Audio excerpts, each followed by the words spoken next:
Welcome back to another episode of Genero's podcast. Today's guest is Daniela Tjeder, the CMO of Framery. Framery is a Finnish company that designs and manufactures soundproof pods and booths for many of the world's leading companies.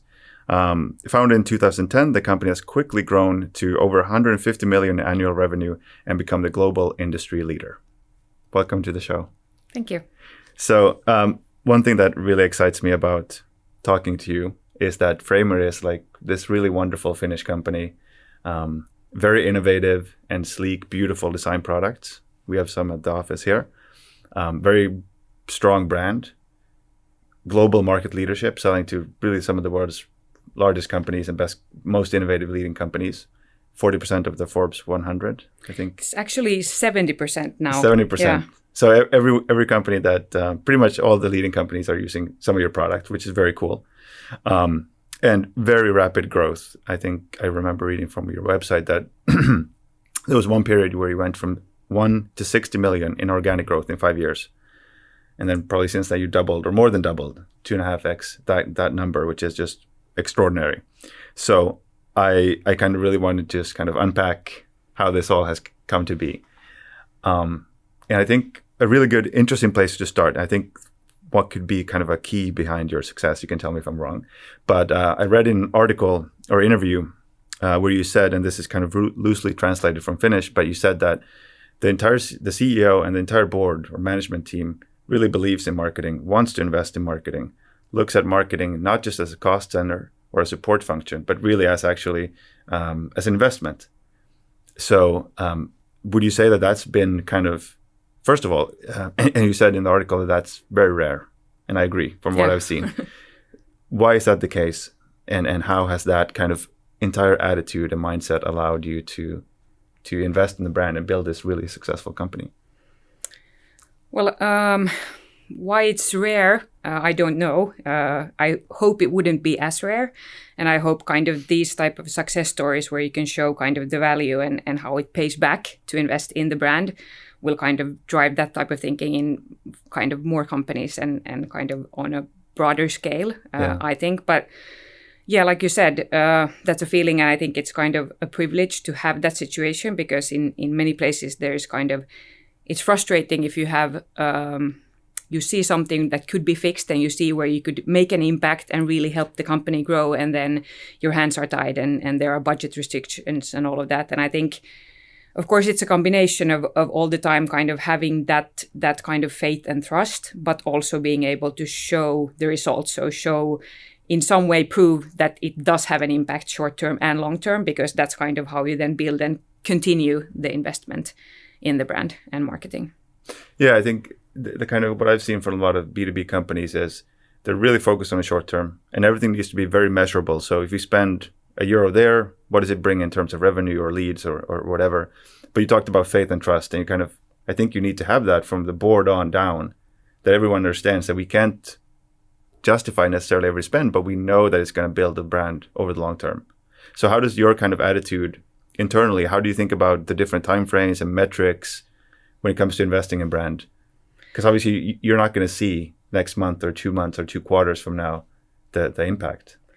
No, I think it's a combination. I think you need to earn the trust. And like I said, like not everything can be measured exactly in leads, and kind of depending on what the funnel looks like, you might not even have the visibility to calculate an ROI. Yeah. But there are still ways where you can show different type of metrics, and you can show reach, and you can show clicks, and you can show engagement, and depending on kind of what the objective is, it's still some type of proof point. And especially if you kind of build up the story and say that kind of these are the actions, these are the objectives that we have, these are the results we expect to see short term that will show that we have kind of reached this objective, and this will then build the brand long term. So I think it's still a combination of using the data that today there is kind of way more than I would say 10 years ago, where you can still kind of prove and show and continuously kind of report also data and numbers, which I think is key in terms of kind of gaining that trust and in terms of kind of how it pays back to invest in marketing. How do you decide kind of, because it's easy to decide if it's measurable, you can calculate the ROI, that's an easy calculation to make. But how do you decide how much to spend in marketing? Let's say you have those soft metrics or whatever it is, but still, how do you make that decision of like, we're going to invest this amount over this period of time. How do you think about that?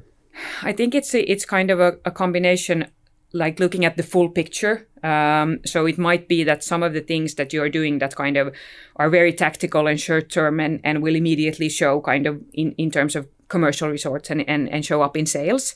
And some of those might not even be that investment heavy. And kind of if you are doing those things, it's easier then to justify that you are also doing these things that might be more investment heavy. And like I use the funnel a lot. So talking about kind of like that, and maybe it's easier to start with these things that kind of short term and you can show sales. Yeah. And then you go up and say that kind of, but to continue to have these type of things, we also need to make sure that continuously we have the top funnel and feeding into that, because kind of without that, long term, we won't be able to continue kind of filling up and getting these type of results. Yeah, it sounds it makes a lot of sense. But I think what I've heard from quite a few companies, or too many companies, is this idea that if we're doing we have good sales now, so we don't really need to invest in marketing. There's not this idea of thinking that, well, the customers that we're getting now weren't created today. They were maybe created like a year ago, and we need to always invest in long-term filling up the top of funnel. Exactly. Yeah. And I think here, because it has been so clear all the time that kind of this company started this whole category. Yeah. And it was about kind of explaining to people that kind of, hey, you have this problem. This is what it looks like. Now there is a solution. So there was a need to create that type of kind of demand and overall even awareness about the product. And then when kind of it started to get a bit more traction in the industry and sales started coming in, it was still everyone realized that we are only scratching the surface, that kind of it was so clear. And now still today, if we look about kind of like the office spaces and the offices and companies worldwide, even in big cities, how many of them still even haven't heard about the solution. So it's easy to kind of think that now it's clear and it's in all over offices all over the world, but it's still kind of a huge part where we still just need to create that demand. So I think that's kind of also has supported that thinking. Then if it's kind of a very matured market and everyone knows and it's more about fighting over market shares, I think that's when it's kind of also easier when it goes into kind of now it's more about kind of conversion and kind of fighting for market share. But here, as a market leader, it has been kind of our job to grow the category overall. And then it's also easier to justify that investment. Yeah. Has there been anything particular in terms of maybe just tactics or strategies or overall campaigns that has been successful in growing the category and creating that awareness? Because you started kind of from scratch. How are you guys gone about doing that? I think about kind of this like bigger, like purely awareness type of campaigns. Yeah. We did one during COVID, which was kind of a home office campaign, which is kind of not as a category interesting for us in terms of providing them for people's houses and kind of private use. But during COVID, when like it was spring 2020, so everyone was at home and working from home and a lot of people were struggling. And then we did this campaign where you needed to justify why you would need one at home and you could win a pod. And it was kind of a really easy way to show the use case of the product in kind of a situation that was really top of mind, really relevant for everyone, with kind of kids and everyone at home and like people doing simultaneous video conferences and finding that quiet space. So we could show the use case of the product in kind of a relevant situation, a relevant way, and still most of the people that were working from home were kind of eventually then going back to offices. So that was a campaign that kind of really worked in terms of creating awareness just for the brand and the category overall. So really tapping into something that's happening right now and how it relates to your product. Exactly. You mentioned the soundproof, or like getting away or creating that noise-free space for productivity. Has that always been the focus in terms of marketing and as kind of main USP, or has that shifted over time as you've learned more about what customers want? Well, actually, I think it never has been kind of the number one thing for Framery. And it's actually a really nice story because of course, it started also the company was founded when kind of the founder was working for a company and had a very loud boss who was continuously on the phone, and they were trying to code. And then it was like, hey, could you give us some kind of time to concentrate? And then he just threw out like their boss that kind of, well, build me a phone booth. Yeah. And they started Googling and couldn't find any solutions. And then they went back to this loud boss and said, like, we had good news and bad news. That kind of good news is you're getting that phone booth, and bad news is that we quit. And then they quit and they founded a company, and the boss ended up also kind of coming to work for the company and invested in early days and all of that. So kind of that's how it got started. But quite quickly and in the beginning, I mean, the first years were quite a struggle because they were kind of starting off a category that didn't exist. So there was a lot of working together with the first customers. So just like a first demo pod to some key customers, and then learning while doing and kind of getting the feedback from the offices in terms of how it was used and what was working and what wasn't. And then kind of from the customers quite quickly, they got the insight that actually it's not only about kind of providing the space where kind of inside you can focus and concentrate. It's also about what that does to the whole office environment, because that means that kind of, and then like when you have bigger and smaller pods, so either kind of you can go inside and you can focus and concentrate, but then the people outside, they can kind of more freely kind of have these ad hoc discussions and kind of the most valuable things where you have kind of collaboration and you work together because you don't feel like you are disturbing someone else, or you jump two people inside a bigger pod and you have the discussion there. So it's actually kind of what happens inside, but also what happens outside. And that's kind of where the whole thinking is, that when you have kind of the right solutions and you have these pods, that's when the whole office kind of works better and flows better, and kind of people have that sensation of kind of getting things done, and which kind of then in terms of employee satisfaction and all that is the main thing. Yeah. Having that feeling of getting things done. As that's where your slogans here is about happiness comes from. So it's not just about, obviously the product is at the core, beautiful functional products, but also talking about the impact, exactly, the solution, the problem that it solves. Yeah. And I think like a lot of our competition is talking about kind of like, it's a lot about talking about noise and silence and even kind of the naming of the products. And I think that's another thing that kind of this company kind of from the beginning understood, that it makes sense to kind of anchor it into something a bit bigger than only about kind of product features. Which is quite rare, I think, in a Finnish context that's very engineering, manufacturing driven, really focused on product and talking about the features. So it's taking this leap and really talking about something that could feel a bit like wooey. Exactly, yeah. It's a big leap, but it's obviously paid off. Yeah. You mentioned competitors, and I read also in some place you talked about, or some place on the website, it said that during this time of really rapid growth, you had like 50 direct competitors coming up. Probably there's more now. Yeah. So how have you guys been able to, because obviously success creates competition. And so how have you guys been able to stay the market leader when you have probably bigger companies coming in with more resources, you have companies coming in with cheaper products, brand jacking, all those things. How have you guys been kind of able to deal with that?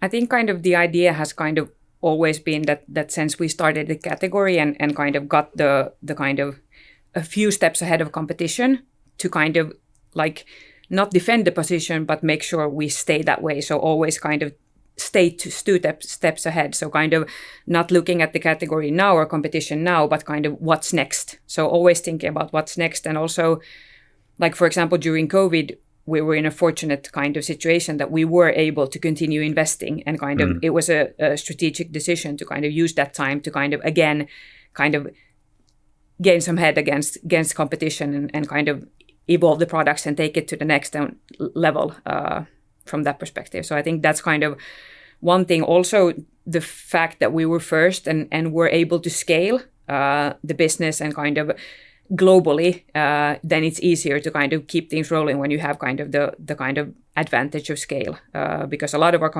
competitors are more local. So then they're smaller and it's local, and then kind of get that advantage of scale is a bit more difficult. Yeah.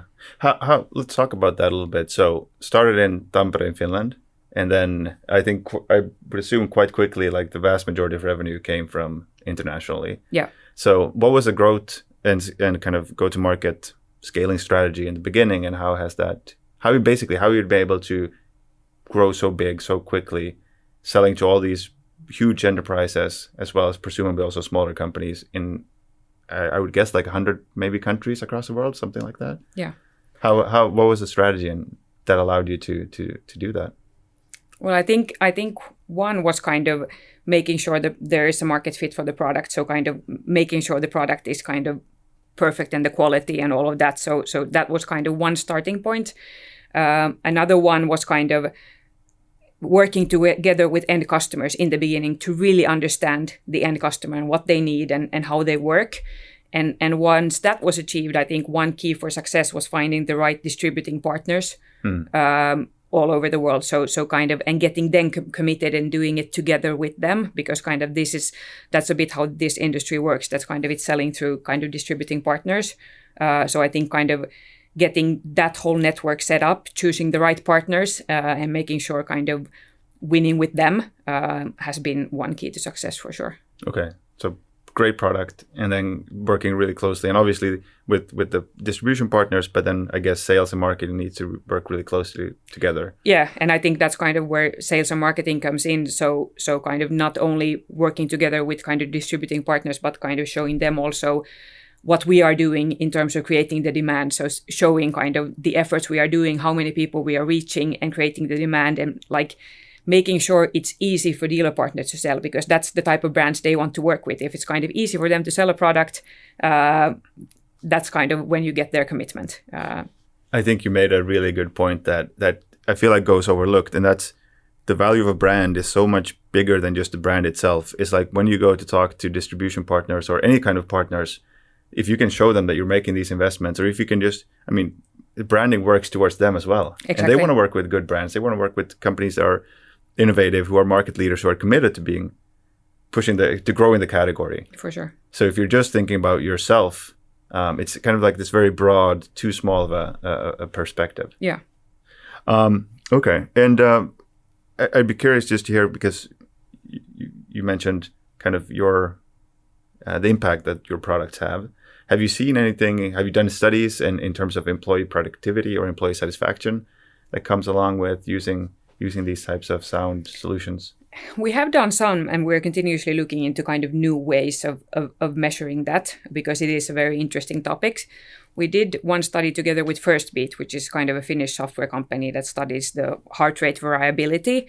And it was kind of a study that we did that showed that actually kind of even working inside a pod is kind of during that time you recover during the workday. So instead of kind of going to work and then having the full day of stress and then only starting to recover when you come back, having these type of pods and these kind of silent spaces, you can recover already during the day, because kind of you have the time to kind of step inside these type of pods. Okay. And of course, we get kind of the feedback from companies and the fact that they continue buying from us and buy more, and kind of we have quite loyal customers. I think that's kind of an indication as such as well. Yeah.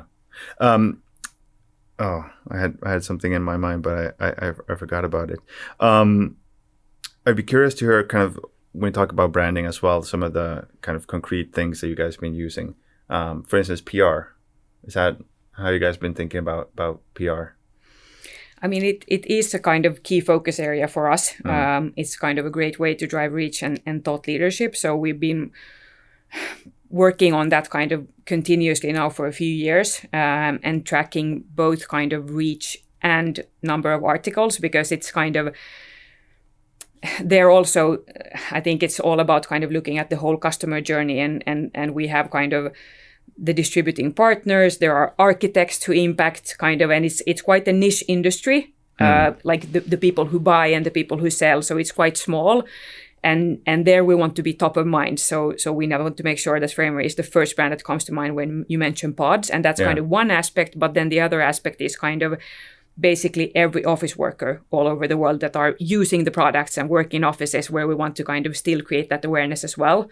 So we've had kind of a bit of a two-sided PR strategy. So we have kind of the industry media, where we want kind of number of articles and continuous kind of continuous publications and all of that. And then we also want to kind of get into these kind of bigger media for kind of really broad reach. And we want to kind of be pitching to be kind of the thought leader within workplaces and what is happening and all of that. And I think it's kind of every year we've kind of taken the next step, and that's something we want to continue building on. And we see a lot of kind of great value from that. Are you using the same kind of two-sided approach in the rest of marketing, for instance, trying to create awareness or increase the size of the category with office workers and the rest of your marketing as well? Yeah. Okay. I think it's kind of that's kind of, we have a bit kind of 3 focus areas. So one is kind of, and then kind of, is it PR or digital media or events, pending kind of what we want to do. We always want to make sure that kind of there are these certain people where it's kind of top of mind and continuous exposure, like all the people in the industry. Then we want to grow the category, so it's broader awareness and reach. And then also kind of, which has been kind of since the start of the company, like I said, working really closely with the end customers. Yeah. And I mean, it becomes even more important when you sell through distributing partners, because then they buy actually from them. So how do you still maintain that kind of connection with the end customers and there kind of really create the preference and loyalty? So those are basically the key things we are focusing on. Okay. So it's, you have a lot of different, essentially different like segments or customers or whatever you want to call them, a lot of different markets, a lot of different touch points, offline and online. And how do you, and a lot of, I mean, obviously one kind of category, but still a range of products. It sounds quite complex, and like trying to manage even a much more simpler marketing setup can feel overwhelming. So how do you kind of manage this complexity and stay focused and know what to focus on, what to allocate, where to allocate resources when you have that many moving pieces? I mean, I think it is complex, but at the same time, it's really interesting. And it's also kind of a great opportunity because you have so many different touch points and parts of the customer journey where you still can make an impact. Yeah. So from our perspective, I think it's a bit also how we built the team. So kind of we have 3 different parts where one is the commercial marketing part, so working really closely with sales and our dealer partners and kind of really know what's going on in each key market and kind of understand it on that level. There's also product marketing, so understanding what's behind each kind of, if there's a new product launch and kind of going deeper into kind of the thinking behind that and then the positioning and all of that. Then we have the brand marketing, which is more about kind of content and the PR and thought leadership and that part. And then we have the digital marketing, which is making sure that everything is kind of then spread out. Yeah. And then having that combination of kind of people and teams who are kind of expert in their areas, and then still working together these 3 parts. Yeah. I think kind of, and starting with kind of a structure and a plan and a hypothesis, and then trying things out and learning and taking kind of then to the next step. So it's been a lot about starting with getting the basics right. Yeah. And then you can start kind of experimenting and trying new things and kind of learning by doing. And that's basically been the approach. And you mentioned before we started recording that the entire marketing team is in Finland. So I guess that helps, everyone's close. Yeah. Yeah, it's really good. And also the fact that the office is at the same place where the factory is. So kind of everyone's close to the product, and I guess it really, even though you're a large organization now, everyone can sort of be very aligned and focused on pulling towards the same goal. Yeah. And still, of course, I mean, having a lot of daily contact with our sales team that's all over the world and our distributing partners. So I think that combination. And also we have an international team. So we have person from Vietnam, one from France, an American. So it's still kind of, because I think that is important, finding the balance between kind of the Finnish part and kind of having a centralized organization, all the benefits of that, but still staying really close to the markets and understanding what's happening there. So kind of finding that balance is key. Yeah, that's probably huge. I mean, you sell all over the world, and if you just kind of go with a Finnish mindset and Finnish background, you can make some mistakes. Yeah, for sure. I'd be curious. You mentioned thought leadership, which is, I think, something that a lot of companies, ourselves included, try to achieve.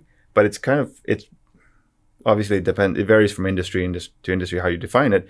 But it seems pretty difficult. Like a lot of companies want it, but it's very hard to achieve. So how do you think about, first of all, how do you define it? And what is your kind of approach or strategy for achieving it?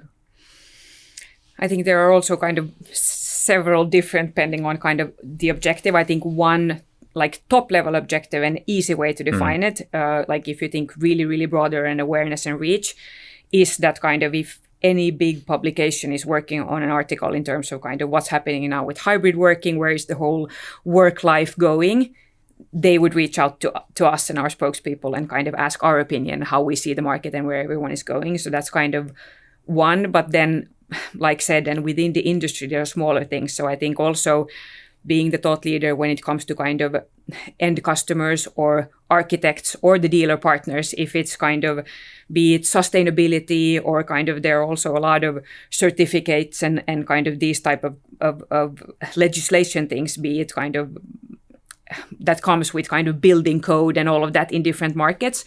So being also the thought leader there, so people to ask like, how does it work? What is this setup? What's kind of next within this whole workplace? So I think then it's a bit more concrete, these type of things where we can kind of be the one who lead the way and show the way in terms of where we want to go.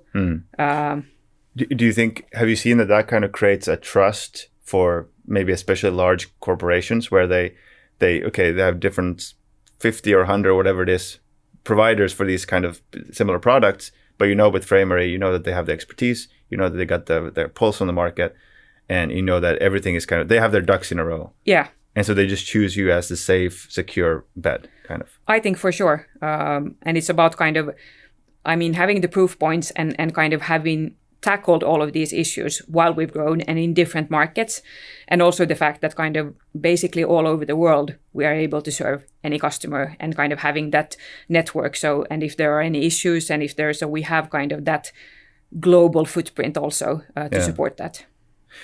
You mentioned sustainability there, and that's obviously it's a big trend that's not going to change. No. And it feels like Finnish companies are quite well positioned because it's such a big part of how we've always done things. And so do you think that's a big opportunity in general for Finnish companies to kind of maybe take that position as a thought leader and as a leader when it comes to creating sustainable in whatever industry that they're in? Do you think that we have a natural kind of advantage there? I do. I think kind of people like sustainability is taken has been taken very seriously in Finland. So I think a lot of companies are a step ahead, and I think it is a great opportunity. Of course, assuming that there actually is the kind of the proof points behind it, because I think that's kind of also an area where you have to be very careful, and more everyone is a bit suspicious and kind of demand actual proof points and actual facts in terms of kind of what has been done, what does it mean, because kind of if you start to claim something without having then the things to back it up, that's kind of a very slippery slope then. Yeah. And I feel like the good thing is in a lot of Finnish companies is we do more than we say. Exactly. Yeah. So that's kind of the issue. Okay, let's talk a little bit about kind of right now and the future. You had really successful, strong growth, and I'm guessing the plan is to continue. What's kind of the focus right now? Is it as the market is evolving?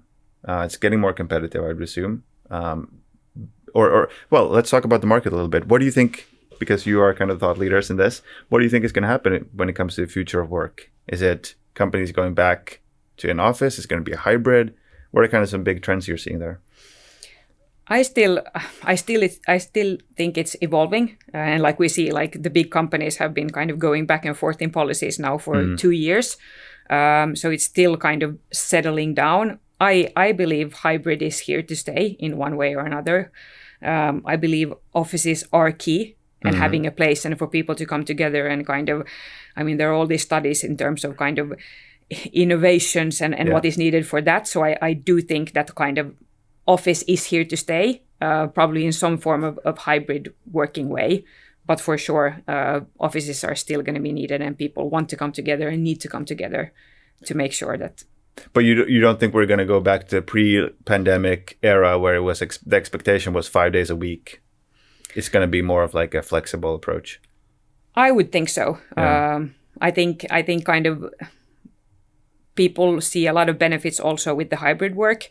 So I think it is a big risk if you start to kind of force it too much. It should be more of an approach in terms of how do you make sure that people want to come to the office. Of course, kind of then it's a bit of chicken and egg, because people want to come to office to meet people, and if no one is at the office, no one is going to come in. So of course it needs to be kind of built and created that type of momentum. But long term, I don't think it's going to be a working model to kind of demand people to be there 5 days a week. Okay. And are you, and probably also there will be some rise in these kind of co-working locations where you could have that because I think one of the things that has been shown quite often is that people don't really dislike the office as much as they dislike the commute. Yeah. Sitting in the train for 2 hours is not really anyone's idea of a good time. But so maybe there's going to be more of those. It's going to be more distributed, kind of, as opposed to everything being centralized in one location. Yeah. Yeah, these type of third-party locations, but that's another trend that people have talked about for quite a long time, and at least yet it hasn't kind of been seen a big shift towards that. But like I said, it's kind of it's interesting times to see kind of where it will land. Are you as Framery? Are you guys seeing or do you see yourself as kind of being in the role of shaping kind of these trends and how the future of work as a kind of thought leader, and you have access to probably a lot of data about this, and you have these products. Do you see kind of your role as trying to shape how things are going to go? Yeah, for sure. In a sense, I think kind of it's a combination, but I think it's all about how you make the office workers happy, and how do you make them come in and kind of have the right environment and the right tools. So I think kind of our role there is to provide the insights into kind of what do office workers need, what do they want, how can you create an office where people want to come in and it works, and kind of, yeah. Do you find that to be like a really strong argument in actual selling? It's like being able to point to hard facts, like this is the impact of using these types of product on satisfaction, productivity, retention. I think for sure, and I think there are two aspects. So one is kind of in terms of think about real estate owner or facility managers, like what's the cost of putting in a pod versus building a meeting room. And I mean, there was kind of this study that we did with CBRE that showed that kind of the potential savings of using pods in the US alone is 30 billion. I saw that on a Facebook ad of yours. So, and of course that's kind of then more towards the decision maker, but kind of that together then with kind of having the right tools for the office workers and making them happy. Of course, that's what kind of every CEO or facility manager wants, to make sure that they have a working office and that the workers have the tools and solutions needed for them to get the job done. And that's where we can help. Okay.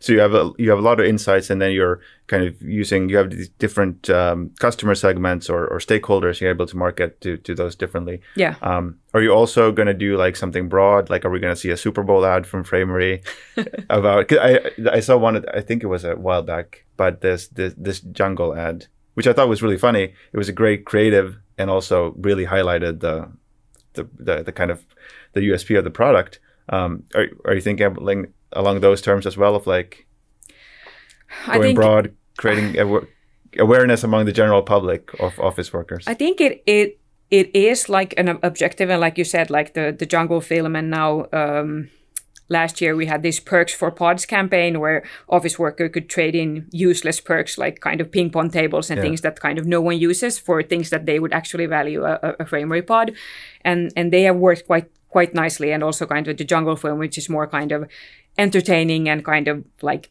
people remember and understand the use of the product. Super Bowl, I mean, never say never. Of course, that's everyone's dream, but it's also kind of, I think, a balancing of investments and kind of. So yeah, you never know. But I mean, the broader awareness is kind of always kind of there in terms of kind of making sure that we do enough of it, but of course not also over-investing. I mean, it's not a B2C brand, and it's so kind of finding that balance. It needs to make sense. Do you find that is the case? Like, how often is it just kind of you're selling to organizations and it's a top-down, you're speaking with whoever's in charge of purchasing, or how much is the demand organically coming from inside the organizations? Workers are saying, hey, my friend who works at this other company, they have these booths. Why can't we have those booths? I think it is a combination. And that's, again, like you said, why it's complex, but also kind of a great opportunity, because there are so many different parts impacting, and kind of in terms of, again, I come back to the customer journey, but because that's kind of the starting point for how we look at marketing. It kind of, what does it look like, and which are all the touch points where we can kind of impact and influence. And it's not only the facility manager or the C-level decision maker that's kind of making the order or kind of paying the bills for the pods, but kind of there are so many stakeholders in between that impacts that decision. And like I mentioned earlier, the architects who are kind of designing the office spaces, if will they put in pods and will they put in Framery pods in kind of when they do the layout. The dealer partners, a lot of times the customer will go to them and they would recommend something. And then there are kind of these decision makers, and then there are the users who would be like, yeah, I worked at this company and we had this and it was amazing and we should have them as well. So that's why kind of we are trying to kind of tackle all of these and finding the right challenge, the right channel and kind of the right creative for these specific target groups to make sense. It resonates and kind of. And I think that's like a really good kind of testament or proof to the importance of brand, because you have all these different people and the decision cycle can be very long and complicated, and it's so much of it is completely out of your control, and it's happening in these dark places that you can't measure. So that's why having that brand, so the architect wants to work with you and the purchasing manager and whoever is really, really important. Creates a huge competitive advantage, I would assume. Yeah, for sure. Okay, well, I think Framery, as like I said in the beginning, I think it's a great case study of how you build a great brand how you take a great product to then actually become a market leader with a great brand and be able to sustain that. It's one thing. I think we've seen a lot of examples of companies who create these great products, but they're not able to capitalize on it. And it seems like you guys have really been able to do that. And so I think it's a wonderful kind of case study. And I think, well, speaking from a Finnish perspective, we would need a lot more companies like Framery. So it's thanks a lot for coming on, Daniela. And thank you. Wish you and all the people at Framery best of luck, and can look forward to kind of follow you guys and see what you do next. Thanks a lot.